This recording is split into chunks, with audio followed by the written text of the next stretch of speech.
غور کے ساتھ سورہ مومنون کی ان ابتدائی آیات پر غور کرنا چاہیے۔ رب فرماتا ہے قد افلح المؤمنون، تحقیق مومن کامیاب ہو گئے۔ کون سے مومن؟ الذین ہم فی صلاتہم خاشعون، وہ جو اپنی نمازوں میں گڑ گڑانے والے ہیں، خشوع کے ساتھ، عاجزی کے ساتھ، انکساری کے ساتھ، ذوق کے ساتھ نماز پڑھنے والے ہیں۔ دیکھیں قرآن نے یہ نہیں کہا شروع میں کہ وہ لوگ اپنی نماز پابندی سے پڑھتے ہیں، بلکہ فرمایا وہ نمازوں میں عاجزی کرتے ہیں، وہ نماز میں خشوع کرتے ہیں، خضوع کرتے ہیں۔ نماز ہم بھی پڑھتے ہیں، ڈھیر سارے لوگ ہیں جن کا یہ مطالبہ ہے کہ میرا نماز میں دل ہی نہیں لگتا۔ پہلی بات تو یہ ہے کہ دل نہ بھی لگے تو نماز پھر بھی پڑھنی ہے، اور دوسری بات یہ ہے کہ دل لگانے کو بھی تو کچھ انسان کے پاس چیزیں ہونی چاہیے نا، کوئی ضروریات ہوتی ہیں۔ سب سے پہلی بات یہ کہ مسئلہ نماز کا نہیں، مسئلہ اہمیت کا ہے۔ آپ نے اللہ تبارک و تعالیٰ کی ذات کی، رب کریم کے جلالت کی جتنی زیادہ اہمیت اپنے دل میں محسوس کر لی، اتنا ہی نماز کی طرف توجہ آپ کی بڑھ جائے گی۔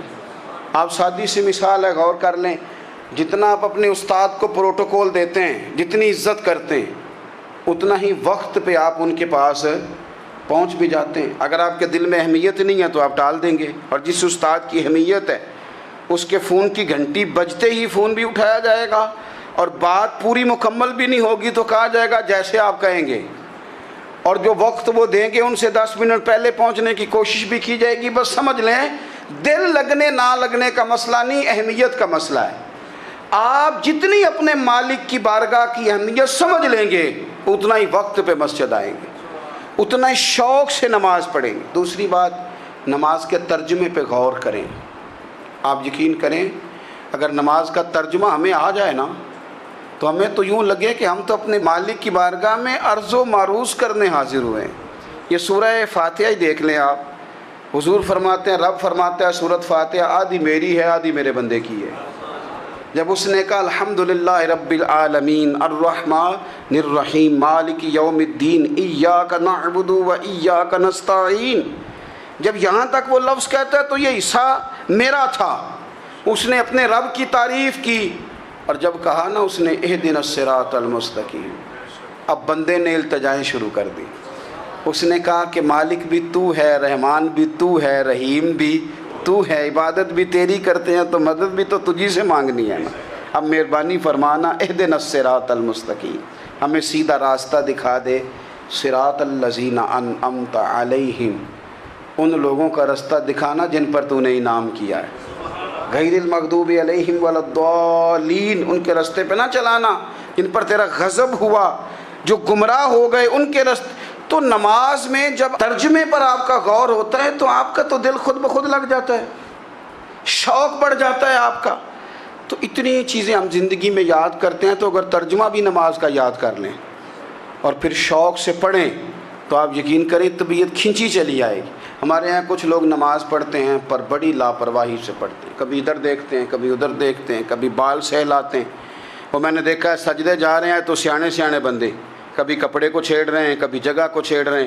میرے نبی کریم صلی اللہ تعالیٰ علیہ وسلم نے فرمایا ان لوگوں کا کیا حال ہے جو اپنی نماز میں نظریں آسمان کی طرف اٹھاتے ہیں، رکوع سے اٹھے تو اوپر دیکھنا شروع کر دیا، کیا حال ہے ان کا۔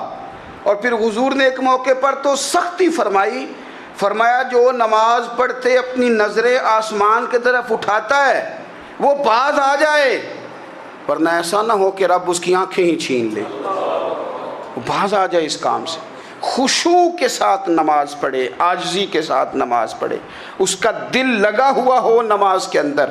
میرے نبی پاک صلی اللہ تعالیٰ علیہ وآلہ وسلم کے غلام حضرت انس بن مالک رضی اللہ تعالیٰ عنہ فرماتے ہیں کہ رسول پاک صلی اللہ علیہ وسلم نے مجھ سے فرمایا تھا کہ بیٹے نماز میں ادھر ادھر دیکھنے سے بچو، کیونکہ فرمایا نماز میں ادھر ادھر توجہ کرنا یہ بندے کو ہلاک کر دیتا ہے، ہلاکت ہے اس میں اگر تم نے ادھر ادھر توجہ کی۔ نماز تم مالک کی بارگاہ میں کھڑے ہو اور تم دیکھ ادھر ادھر رہے ہو۔ تو ایک تو نماز عاجزی کے ساتھ، پھر فرمایا والذین ہم عن اللغو معرضون، وہ لوگ جو فضول باتوں سے، لغویات سے اپنا منہ پھیر لیتے ہیں، فضولیات سے۔ ہمارے ہاں نا بہت سارے لوگ ایسے ہیں جو بلا وجہ ان چیزوں میں دلچسپی لیتے ہیں جو ان کے مطلب کی نہیں ہے، ان کے مطلب کی مطلب آپ کسی سے ملیں کہتے ہیں کیا حال ہے، ٹھیک ہے جی، بچوں کا کیا حال ہے، ٹھیک ہے، بچے کتنے ہیں؟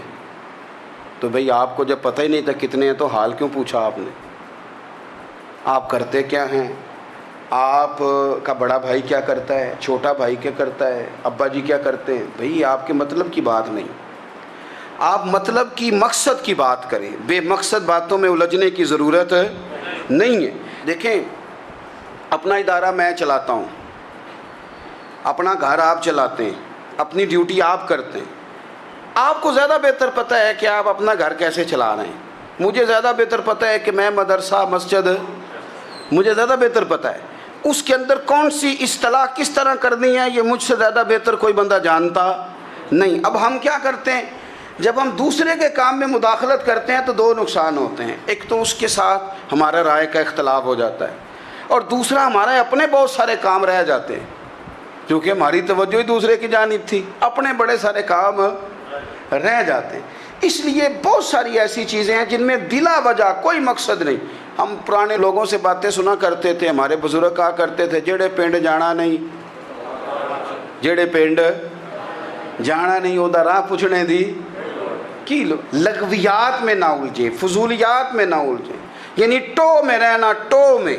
آپ یقین کریں میں نے پرسنلی طور پہ اس چیز کو محسوس کیا ہے کہ ہمارے بہت سارے اہم حقوق صرف اس لیے مس ہوتے ہیں کہ ہماری اپنے سے زیادہ توجہ سامنے والے پہ ہوتی، سامنے والے۔